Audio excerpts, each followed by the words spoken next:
Pragya Saxena here. Welcome to Pragya decode. आज हम बाह्य एवं आंतरिक सुरक्षा विषय पर लगभग 1000 शब्दों का एमपीपीएससी यूपीएससी स्तर का निबंध समझेंगे। लेकिन उससे पहले 2 मिनट में समझते हैं कि एक अच्छा निबंध कैसे लिखा जाता है। सबसे पहले याद रखिए कि निबंध उत्तर नहीं होता, ठीक है, बल्कि विचारों का क्रमबद्ध और विश्लेषणात्मक प्रस्तुतिकरण होता है। निबंध लिखते समय 5 बातों का हमेशा ध्यान रखिए। पहला, विषय को ध्यान से पढ़िए। यदि विषय जैसे मैंने एग्जाम्पल लिया हुआ है बाह्य और आंतरिक सुरक्षा, तो केवल सीमा सुरक्षा नहीं लिखनी है और केवल आतंकवाद भी नहीं लिखना है। दोनों के बीच में आपको संबंध बताना है, ठीक है। फिर दूसरा, भाषा सरल और प्रभावशाली और साहित्यिक होनी चाहिए। बहुत कठिन संस्कृत निष्ठ शब्दों का प्रयोग करने की आवश्यकता नहीं है। परीक्षक आपकी भाषा की स्पष्टता देखते हैं, कठिन शब्द नहीं। तीसरा, निबंध में विचारों का प्रवाह होना चाहिए। प्रस्तावना से मुख्य भाग और फिर मुख्य भाग से निष्कर्ष तक पाठक को ऐसा लगे कि एक विचार स्वाभाविक रूप से दूसरे विचार तक पहुंच रहा है। चौथा, सीमित और सार्थक हेडिंग्स का प्रयोग करें। हेडिंग्स निबंध को व्यवस्थित बनाती है, लेकिन हर पैराग्राफ को अलग हेडिंग देना उचित नहीं है। पाँचवां, जहाँ संभव हो वहाँ संविधान, समसामयिक घटनाएं, सरकारी योजनाएं, आयोगों की रिपोर्ट, उदाहरण और उद्धरण जोड़िए।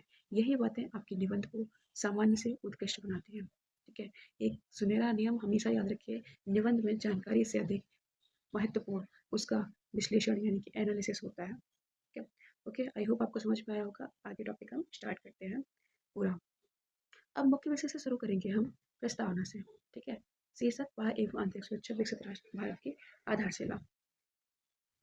अगर किसी देश की अर्थव्यवस्था बहुत मजबूत हो लेकिन वहाँ सुरक्षा ना हो, तो क्या वह देश विकास कर पाएगा? बिल्कुल नहीं, है ना। अब देखो, हमारे बात माइंड में ये बात क्लिक कर गई ना। अब हम यहीं से प्रस्तावना की स्टार्टिंग करेंगे कि किसी भी राष्ट्र की प्रगति केवल उसके आर्थिक समृद्धि या सैन्य शक्ति पर निर्भर नहीं करती है, बल्कि उसकी सुरक्षा व्यवस्था पर भी आश्रित है। सुरक्षा का अर्थ सीमाओं की रक्षा नहीं, बल्कि प्रत्येक नागरिक के जीवन, स्वतंत्रता, सम्मान और विकास के अवसरों की रक्षा करना भी है। आज पारस्परिक युद्धों के साथ-साथ ये युद्ध हुए हैं यहाँ पे, ठीक है, इसको करेक्ट कर लीजिएगा। युद्धों के साथ-साथ साइबर हमले, आतंकवाद, जैविक खतरे, ड्रोन तकनीक, मतलब ये सारी चीज़ें भी आपके लिए एक गंभीर चुनौती बन चुके हैं, ठीक है। इसलिए बाह्य और जो आंतरिक सुरक्षा है ना, वो एक दूसरे के क्या है, पूरक है और समग्र दृष्टिकोण अपनाना समय की आवश्यकता है। और जो राष्ट्रीय सुरक्षा है, वो उस तरीके से आप 2 पार्ट्स में दिखा दीजिए तो अच्छा लगेगा देखने में। ओके, फिर बाह्य सुरक्षा का महत्व पे आ जाते हैं कि बाह्य सुरक्षा पे सिर्फ आपको परिभाषा नहीं लिखनी है, बाहरी खतरे कहाँ से आते हैं, ये सारी चीज़ें लिखें, ठीक है। जैसे सीमा विवाद हो गया, आतंकवाद, ड्रोन, साइबर हमला, समुद्री रक्षा और आंतरिक सुरक्षा, अंतरिक्ष सुरक्षा, सॉरी। भारत की लगभग आप देखेंगे कि 15,000 से किलोमीटर से अधिक स्थलीय सीमा और 7,500 किलोमीटर से भी अधिक समुद्री तटरेखा है।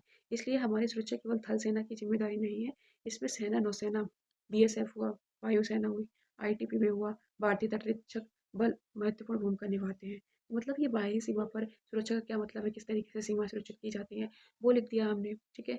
अब यहाँ पे अब भारत द्वारा सीमा अवसंरचना का विकास, आत्मनिर्भर रक्षा उत्पादन, आधुनिक हथियारों की खरीद, ये सारी चीज़ें भी कहीं ना कहीं होती रहती हैं कि हम लोग बहुत सारी कंट्री के साथ में अग्रीमेंट करते हैं। तो युद्ध जो है वो केवल बंदूक से नहीं होते हैं। आज के टाइम पे आप देखेंगे कि drone warfare, cyber warfare, information warfare, economic warfare और भी उतनी ही खतरनाक है, ठीक है। आप इसको थोड़ा सा और डिटेल में अगर लिखना चाहें तो बिल्कुल लिख सकते हो, है ना। आंतरिक सुरक्षा का महत्व एवं चुनौतियाँ देखें, तो अगर सीमा पूरा तरीके से सुरक्षित नहीं है, सुरक्षित हो लेकिन देश के अंदर दंगे, नक्सलवाद, आतंकवाद और साइबर अपराध बढ़ जाएं, तो क्या देश सुरक्षित कहलाएगा? नहीं। तो आंतरिक सुरक्षा का उद्देश्य केवल अपराध रोकना नहीं, बल्कि संविधान द्वारा प्रदत्त अधिकारों की रक्षा करना भी है। जैसे कि चुनौतियाँ क्या होंगी आंतरिक आतंकवाद के लिए, या फिर आंतरिक आतंकवाद कैसे फैलता है, आंतरिक सुरक्षा के क्या क्या मुद्दे होंगे। तो आतंकवाद हो गया, नक्सलवाद हो गया, अलगाववाद हो गया, सांप्रदायिकता हो गया, साइबर अपराध हो गया, फेक न्यूज़, मादक पदार्थों की तस्करी, संगठित अपराध। तो आप इन सबको एक मतलब 3 से 4 लाइन में आप बता सकते हो कि भाई क्या क्या चीज़ें हैं, है ना। आंतरिक सुरक्षा का महत्व क्या है, क्या क्या चुनौतियाँ हैं हमारे पास में, फिर उनका क्या समाधान हो सकता है। तो इस तरीके से आप लिखोगे। फिर दोनों का क्या संबंध है, आप वो लिखेंगे। बाह्य और आंतरिक सुरक्षा एक दूसरे से गहराई से जुड़ी हुई है ना। सीमा पार होने वाला आतंकवाद, हथियारों और मादक पदार्थों की तस्करी, साइबर हमले और विदेशी दुष्प्रचार देश की आंतरिक सुरक्षा को सीधे प्रभावित करते हैं। वही सही सिंपल सी बात है। जब सीमा से हट के जो आतंक है वो हमारी सीमा के अंदर आता है, तो कहीं न कहीं आंतरिक सुरक्षा पे भी बहुत सारे सवाल प्रश्न खड़े हो जाते हैं, है ना। सीमा पार से ड्रोन द्वारा हथियार मतलब पहुँचते हैं, यह बाहरी सुरक्षा का विषय था, लेकिन उन्हीं हथियारों से देश के भीतर आतंकवादी हमला होता है। अब यह आंतरिक सुरक्षा का विषय बन गया। इसलिए दोनों अलग-अलग नहीं हैं, है ना? कहीं न कहीं दोनों का संबंध जुड़ा हुआ है एक-दूसरे से। ठीक है? तो इस तरीके से आप दोनों का आंतरिक संबंध लिखोगे और फिर आप राष्ट्रीय सुरक्षा को सुदृढ़ करने के लिए यानी कि मजबूत बनाने के लिए आप यहाँ पे उपाय भी देंगे, समाधान देंगे। समाधान लिखिए, ज़्यादा अच्छा होगा उपाय की जगह, ठीक है? सीमा पर आधुनिक तकनीक का यूज़ किया जाए, ड्रोन निगरानी रखी जाए, स्मार्ट फेंसिंग का यूज़ किया जाए, बेहतर अवसंरचना विकसित की जाए, रक्षा क्षेत्र में आत्मनिर्भरता बढ़ाकर विदेशी निर्भरता कम करनी होगी, है ना? आंतरिक सुरक्षा के लिए पुलिस सुधार, आधुनिक टेक्नीशियन तंत्रों का यूज़ किया जाए। इसमें कुछ गलतियाँ हैं तो प्लीज़ इसे थोड़ा-सा छोड़ दीजिएगा आप वरना, है ना? क्षेत्र के बीच बेहतर समन्वय तथा साइबर सुरक्षा क्षमता का विस्तार आवश्यक है। एआई, बिग डेटा और डिजिटल तकनीकों का उपयोग अपराध नियंत्रण में प्रभावी सिद्ध हो सकता है। युवाओं को रोज़गार दिया जाए, गुणवत्तापूर्ण शिक्षा दी जाए। उनको मतलब एक तरीके से अब शिक्षा देनी चाहिए कि हम अपने देश को कैसे प्रोटेक्ट कर सकते हैं, है ना? आपकी भावना, आपकी सोच कैसी होनी चाहिए। कहीं न कहीं देश के अंदर भी जो लोग होते हैं, वो भी बहुत ज़्यादा नफ़रत फैलाते हैं, वो अलगाववाद वाला जैसे मैंने आपको एक इश्यू बताया।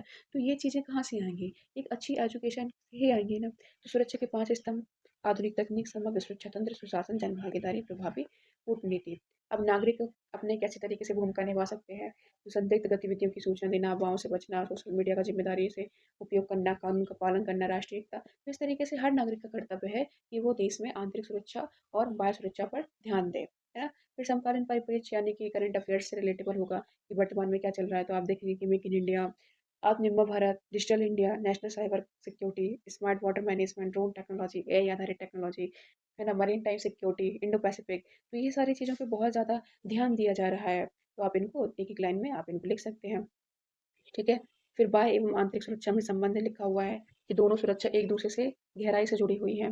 अंतर्राष्ट्रीय स्तर पर शांति और स्थिरता बनी रहे, तो ही देश की आंतरिक सुरक्षा मजबूत रहती है। उदाहरण के लिए सीमा पर शत्रु गतिविधियों या आतंकवादी हमले आंतरिक अशांति को जन्म देती है ना? फिर इसी प्रकार आप देखें तो यदि देश के भीतर सामाजिक तनाव, दंगे या अलगाववाद बढ़ेंगे, तो शत्रु देश को एक मतलब इंटरफेयर करने का यहाँ से मौका मिल जाएगा। इसलिए दोनों सुरक्षा पहलुओं में समन्वय और संतुलन बनाना आवश्यक है। इस तरीके से आप साइड में, पेज के साइड में, है ना?